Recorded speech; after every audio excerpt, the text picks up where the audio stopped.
गाड़ी लेके आएगी तो ही एंट्री करेगी। और नहीं जाओ अपने थेरेपी और जाओ वापस। चलो क्यों गाड़ी हिसाब से गाड़ी लेके आएगी टाइम का बोल भाई जो अपने दे अब भी गाड़ी लेके नहीं आएगी। गाड़ी लेके गाड़ी लेके नहीं आएगी। जिम्मेवारी थी तुम आपसे शादी होगी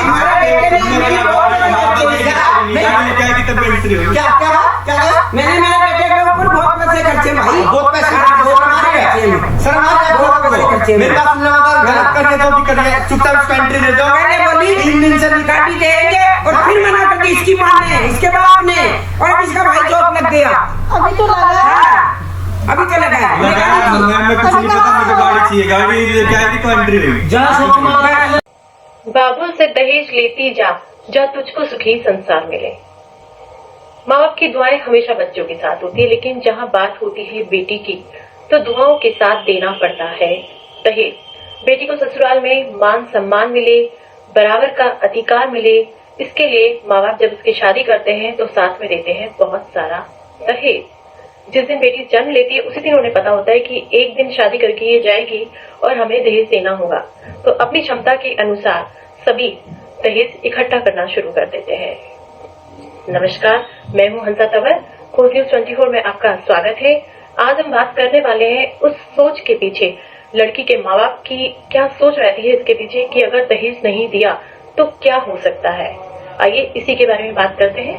आज हमारे साथ है एडवोकेट प्रमोद शर्मा गौतम जी, जो कि 21 वर्षों से लगभग भारत के सभी स्टेट के सेशन कोर्ट में, हाई कोर्ट में प्रैक्टिस में है। क्रिमिनल और मैट्रिमोनियल मामलों को ये देखते आ रहे हैं। और श्रीमती साधना सिंह जी, जो कि एक सामाजिक कार्यकर्ता है। साधना जी, आप national level organisation salute Tiranga की national secretary and Haryana state head हैं। आपको women's excellence lifetime achievement award से नवाजा जा चुका है। कोरोना वॉरियर्स अवार्ड भी आपको मिल चुका है और हमारे देश के प्रगति के लिए आप हमेशा अग्रसर रहती हैं। तो अंत तक आप हमारे साथ बने रहें। अब देखते हैं किस तरीके से सोशल मीडिया पर दहेज प्रथा के खिलाफ आवाज उठाई जा रही है। सोशल मीडिया पर दहेज प्रथा को लेकर बहुत ज्यादा अवेयरनेस हो रही है। सब अपने अपने तरीके से इस प्रथा का विरोध कर रहे हैं। आइए कुछ क्लिप्स देखते हैं। कि dowry is not a good thing. People have to be educated. जिस दिन वो एजुकेटेड हो जाएंगे उस दिन उनको डाउरी सिस्टम गलत लगने लग जाएगा। जिस दिन वो पढ़े लिखे हो जाएंगे, जिस दिन उनको लगेगा कि अगर हमें लड़की को आपके पास भेजने के लिए हमें इतनी सारी चीज़ें देनी पड़ती है कि प्लीज़ हमारी लड़की को एक्सेप्ट कर लो कि हमारी लड़की में कोई ख़राबी नहीं है, बहुत अच्छी है, पढ़ी लिखे, फिर भी हमें देना पड़ता है, तो आपको और क्या चाहिए? नहीं, वरना लेना देना, चलो लेना देना अगर हम दे रहे हैं तो वैसे भी ले लो। बिल्कुल आई डोंट थिंक कि डाउरी सिस्टम बिल्कुल भी सही है। और अगर आगे जाके मैं मैरिड होती हूँ तो मैं ऐसे इंसान से कभी शादी नहीं करूँगी जो मुझसे डाउरी लेगा। दहेज लिखाओ, उसको अपने पैरों पे खड़े होने दो और कोई लड़के को दहेज देने की कोई जरूरत नहीं है। प्लीज दहेज मत लो। लड़की अगर तुम्हें सॉर्टेड और मतलब अच्छी मिल गई ना, बहुत बड़ी बात है एंड तुम्हारी लिटरली जिंदगी सफल हो जाएगी। और तुम इतने सारे पैसे लेके और तुम्हारी बंदी के साथ अंडरस्टैंडिंग नहीं है, उस पैसे का तुम अचार डालो, मतलब कुछ नहीं कर पाओगे तुम। दहेज के कई रूप हैं। नकद, गाड़ी, प्रॉपर्टी, ज्वेलरी, एफडी या कोई भी वैल्यूएबल चीज देकर दहेज दिया जाता है। लेकिन दहेज से भी ज्यादा अहम रखता है बारातियों का स्वागत। लड़की वाले या लड़के वाले दोनों ही इसका बहुत अधिक ध्यान रखते हैं कि बारातियों का स्वागत बहुत अच्छी तरह होना चाहिए, लेकिन इसका पूरा भार लड़की वालों के ऊपर ही रहता है। चलिए आइए बात करते हैं बारातियों के स्वागत या विदाई का।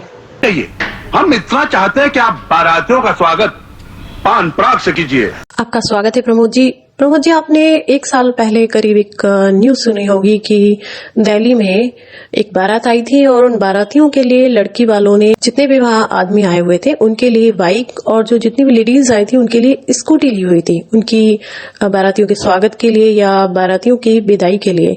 तो इसके बारे में क्या कहना चाहेंगे? क्या ये इलीगल नहीं है अपनी आय का प्रदर्शन करना या अपना धन को इस तरीके से शो करना, सोशल मीडिया पर दिखाना कि हम इतना बारातियों को दे रहे हैं? क्या ये इलीगल नहीं है?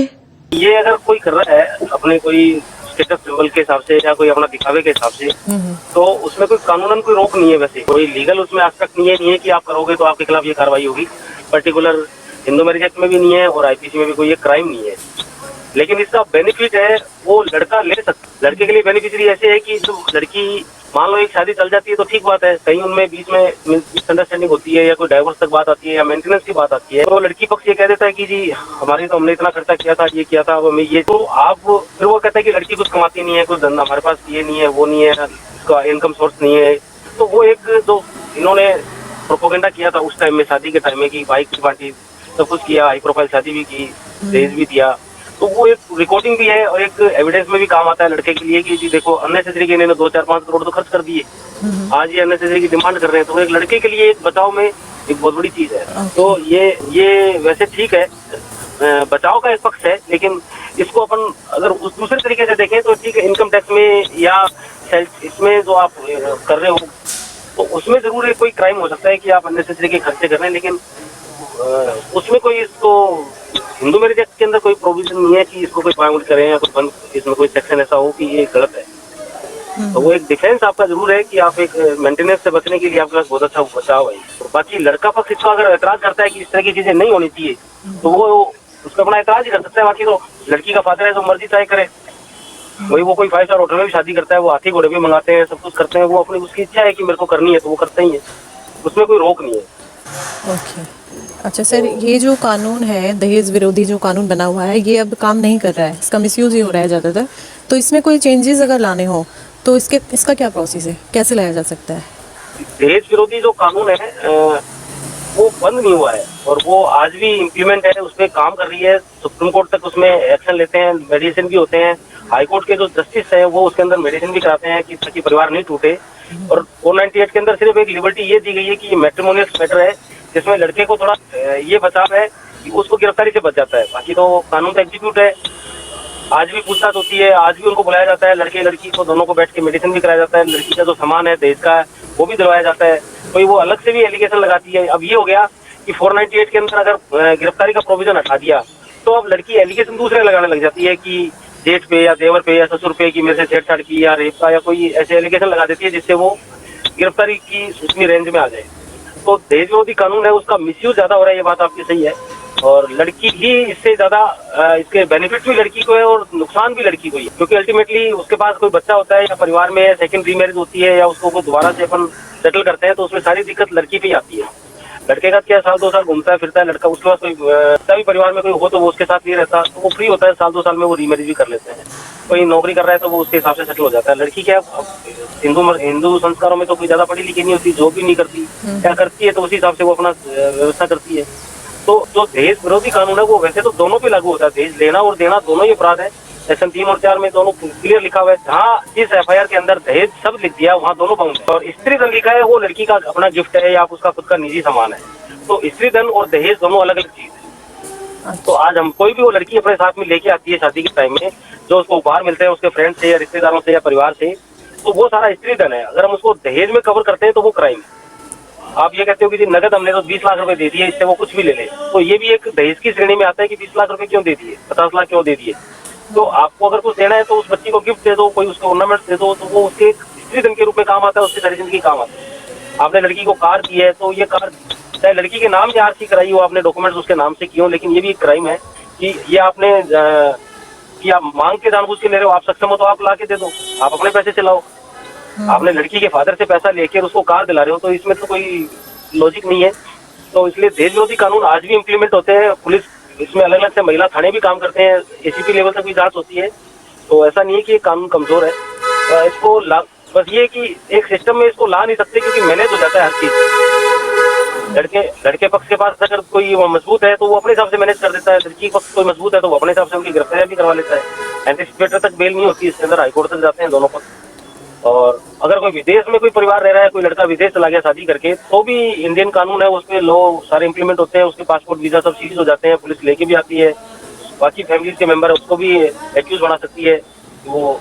तो इसलिए दहेज विरोधी कानून है, ये आज भी इम्प्लीमेंट है, इसमें काम हो रहे हैं, ऐसी बात नहीं है। ओके सर, जैसे लड़की को जो भी गिफ्ट दिया जाता है आजकल चलन है कि या तो कार दे दो लड़की को, अगर कार नहीं देते हैं तो एक अच्छा खासा अमाउंट की FD लड़की के नाम कर दी जाती है, लेकिन शादी होने के बाद वो FD टूटती भी है और उसका क्या होता है कुछ नहीं पता होता। तो वो जो FD कराई गई है लड़की ही उसको यूज़ कर सकती है या उसके इन-लॉज भी उसे यूज़ कर सकते हैं, वो स्त्री धन में है या नहीं है? एफडी स्त्री धन में आती है बिल्कुल। जो लड़की के फादर ने अगर कुछ करा अपनी बेटी के नाम करा के दिया है, एक वो उसमें टाइम लिमिट होती है 5 साल 10 साल बाद या उसके बच्चों के बाद, जैसे भी वो एक उसके साथ एफडी के साथ एक उनको एग्रीमेंट भी करना चाहिए। और एक इसमें जनरल आजकल तो चल रहा है कि एक फॉर्म भी बॉन्ड भराए जाते हैं दोनों से कि हम दोनों हैं जो अपने किसी को भी तरह से हम दहेज नहीं ले रहे हैं, हम दहेज के विरोधी हैं और हम अपनी शौक इसको नौकरी में भी शो करेंगे, अपनी जॉब में भी शो करेंगे और समाज के अंदर भी इसको शो कर रहे हैं कि हमने दहेज नहीं लिया है, बिना दहेज के हमने शादी की। इस तरह के बॉन्ड भी आते हैं, शादी से पहले भी भरे जाते हैं जब सगाई होती है या जो भी उनका देखने का लिखन होता है जो।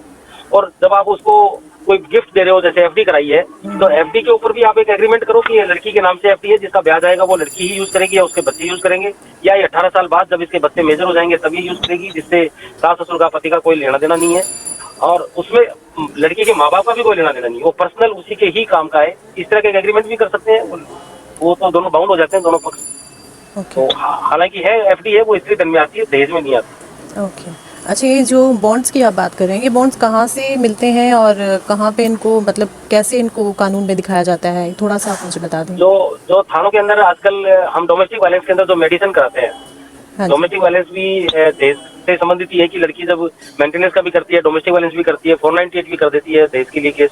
तो वहाँ पे जो एनजीओ काम करते हैं जो डोमेस्टिक वायलेंस में, जो एक सीनियर गजेटेड ऑफिसर होते हैं, वो उसकी दोनों की मेडिसिन करते हैं। तो वहीं पे एक बॉन्ड भी होता है उनके पास ही, या आप जो ये कोर्ट के अंदर काम जो देते हैं वो एक परफॉर्मा आता है, और भले ही आप उसको नहीं तो अलग से अपने तरीके से भी आप उसको इम्प्लीमेंट कर सकते हैं कि आप लिखवा लो कि मैंने अपनी बेटी के नाम से मैं ये गिफ्ट कर रहा हूँ और ये तो इसी के यूज आएगा। और दूसरा, हमने ये दोनों ने म्यूचुअली ये तय किया है कि हम बॉन्ड भर रहे हैं कि ये हम दहेज नहीं ले रहे, और स्त्री धन के रूप में ये लड़की के पास जो भी सामान है वो उसका पूछता है, तो उससे लड़के का बचाव भी है कि मैंने हम दोनों के बीच में लिखा हुआ है। तो एक 498 की प्रोसेस से भी बच जाते हो आप। और लड़की भी कहती है कि मैं अपनी इच्छा से सारा कुछ लेके आई हूँ, ये मेरे पोजीशन में है, ये कोई दहेज की श्रेणी में नहीं आता।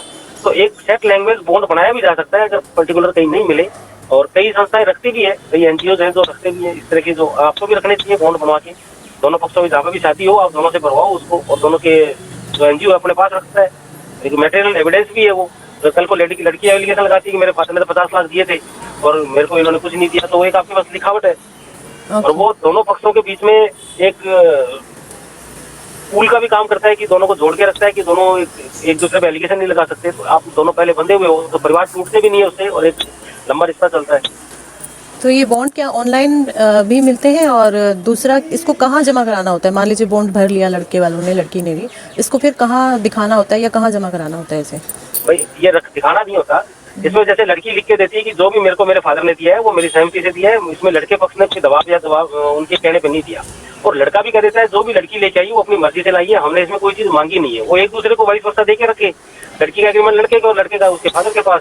तो कल को केसबाजी होती है, कोई मुकदमे चलते हैं, तो आप दिखा सकते हो कि साहब हम तो म्यूचुअली अपने आप से तय करके किया, इसमें कोई दहेज जैसी चीज नहीं है। और लड़की भी लाइए तो ये लाइए 10 रुपए लाइए या 100 रुपए लाइए, तो ये इसका लिखा हुआ है। और ये इसको अननेसेसरी 50 लाख बोल रही है, वो एक लिखा रहता है, एक दूसरे के पास रहता है। या कोई जो मीडिएशन में जो शादी कराते हैं बिचौली जिसको बोलते हैं वो रखे, या कोई एक सेपरेट लॉकर में रख दो, दोनों डॉक्यूमेंट एक जगह रख दो तो दोनों की सहमति से निकले। और ये कोई ऑनलाइन ऐसा नहीं है, इसको ये मेरी तरफ से है कि होना चाहिए इस तरह का। और हालांकि गूगल पे कहीं पर सर्च करोगे तो शायद बॉन्ड मिल भी जाए म्यूचुअली दोनों की कंसेंट के, और नहीं तो आप टाइप भी करा सकते हो, नोटराइज करा के उसको रख लो और रजिस्टर्ड हो जाता है वो। जैसे प्रॉपर्टी में हिस्सा होता है, पेरेंट्स की प्रॉपर्टी में बेटा बेटी दोनों का हक होता है, बहू का हक सास ससुर की प्रॉपर्टी में नहीं होता। तो इन केस में अगर पेरेंट्स चाहते हैं लड़की के कि ये कुछ टाइम के लिए हमारी बीमारी है या कुछ भी है, उसमें फिजिकल प्रेजेंस रहे लड़की की, तो उस कंडीशन में लड़की की क्या कर्तव्य है और क्या अधिकार है? क्या वो अपने इन-लॉज को कह सकती है कि हाँ मुझे अपने पेरेंट्स को ज़रूरत है, मेरे पेरेंट्स को, तो मुझे कुछ टाइम के लिए उनके पास रहना है? तो इसमें इन-लॉज के क्या अधिकार है? क्या वो रोक सकते हैं लड़की को?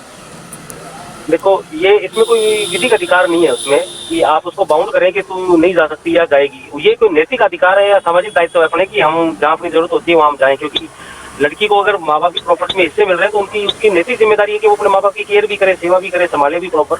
तो सास ससुर को इसमें अगर ऑब्जेक्शन है तो वो बोलते कि ठीक है मैं हिस्सा छोड़ रही हूँ, मेरे को इसमें कोई मतलब नहीं है, मैं नहीं जाऊँगी वहाँ पे। अगर उनको भी तो लालच है कि मेरी बेटी हमारी बहू है जो उसका वहाँ है, तो ये तो नैतिक दायित्व और सामाजिक दायित्व है आपके। इसमें कोई विधिक अधिकार कुछ ऐसा नहीं है कि वो रोक सकते हैं उसको या वो लड़की जाने से मना कर सकती है, ऐसा नहीं। और उसकी ड्यूटी है बराबर, जब लड़के के समान उसके पास अधिकार है तो उसकी दायित्व भी ड्यूटीज भी है उसकी वहाँ पे। अपने माँ बाप अगर रात को बीमार है या दिन में उनकी केयर करने वाला नहीं है, आजकल मोस्टली ये है कि लड़के तो रहते ही विदेश में, लड़कियाँ जिनकी इंडिया में शादी हुई है वही संभालती है माँ बाप को। तो ये तो नैतिक जिम्मेदारी है कि आप उनको संभालें या उनकी केयर करें। इसमें कोई विधिक कोई इसमें ऐसा नहीं है फाउंडेशन कि आपको जाना ही पड़ेगा या करना ही पड़ेगा या मैं नहीं करूंगी, ऐसा नहीं है। और उसको रोक भी नहीं सकते इन लॉज है तो। ये तो एक दोनों के बीच में एक रिश्ता चलता है, तो वो दोनों चीज है, वो वहाँ पे भी उनको भी तो संभालती है, वो तो अपने पति के माँ बाप को संभालती है, तो अपने माँ बाप को संभालने में उनको ऐतराज ही नहीं होना चाहिए।